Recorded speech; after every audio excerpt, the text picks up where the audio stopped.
Your delivery speed and the predictability of your systems depend on how efficiently you are managing the flow of work. Even though it sounds counterintuitive, achieving maximum utilization of the time your work spends in your process all boils down to enabling individuals idle time. When the motivation is to keep workers busy, we actually tend to get very close to reaching that goal. The problem with it is that at the end of the day, that's the only thing we're optimizing for: busy people. We don't get paid for being 100% utilized. We get paid for delivering results and realizing business outcomes. So we need to be striving for efficient delivery workflows. What's the problem with aiming to have both? You might wonder, doesn't 100% of individuals' utilization actually lead to 100% workflow utilization? It doesn't.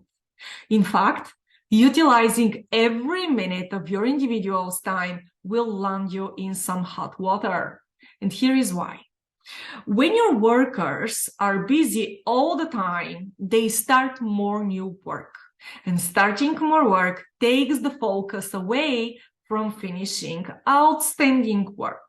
It leads to multitasking, context switching, excessive demands, stress overburden, and delayed deliveries, just to name a few. Delivering results is a collaborative effort. Individual contribution is not what matters.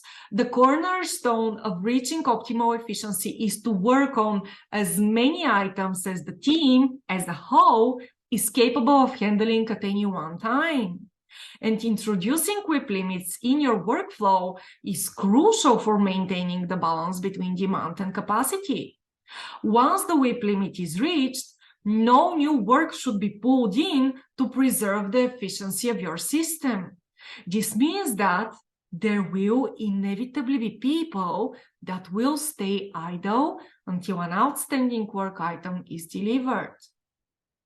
So, how can we get around the vicious practice of utilizing 100% of our workers' time to be able to optimize our workflow efficiency? The trick is to shift the perspective. You need to embrace the concept of individual idle time.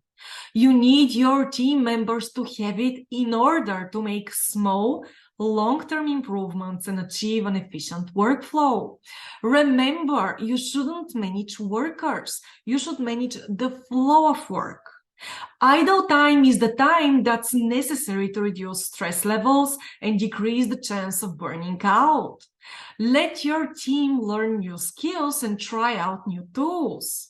Personal growth sparks motivation, and motivated teams will be more dedicated to your company.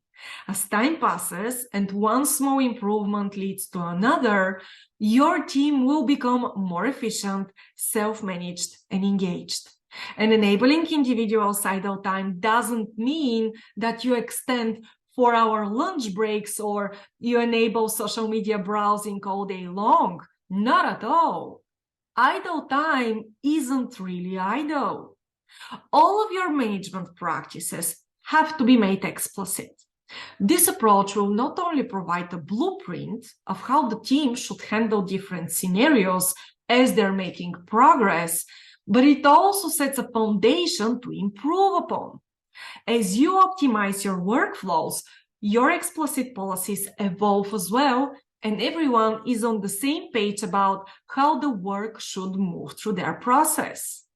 Idle times policies don't make an exception. Introduce explicit policies outlining what idle team members should do. This approach will help you increase your business capabilities and enable an environment of continuous improvement.